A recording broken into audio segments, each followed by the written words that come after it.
My Lords, before I call the Leader of the House to begin the tributes to the late Sir David Amess MP, I'd like to make some short remarks of my own. Sir David was not a member of this House, but he was one of us. He was a true parliamentarian. He was also an exemplar of decency and courtesy. When I entered Parliament in 1987, Sir David had already served in the Commons for 4 years. Very quickly, I found myself working with him on cross-party and international issues, and on social campaigns and causes that promoted the common good. David relished working across the party divides. He was not tribal. As an example to the society we live in, he embraced minorities and was tolerant, not intolerant.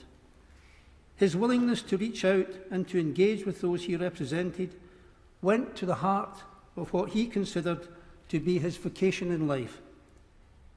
He could never have been accused of being remote or detached. He championed private members' bills on animal welfare and on fuel poverty, always speaking up for his constituents and placing their concerns at the heart of his work here in Westminster. He was well known in his local area and was keen to engage the local press in his many campaigns. His frequent engagement with the sub-editors obviously paid off when one headline following a trip to Rome read, "Pope Francis meets David Amess."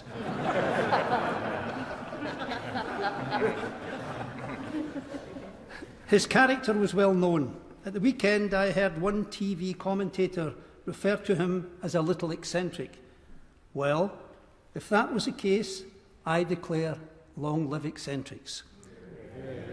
Not once did I meet him in these corridors over the 34 years we served together without being met with an enormous smile as he bounded towards me with a spring in his step.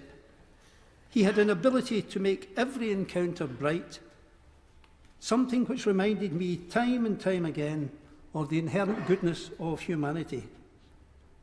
Today, Parliament mourns. We join with his family, his friends, his staff, and those who knew him and worked with him.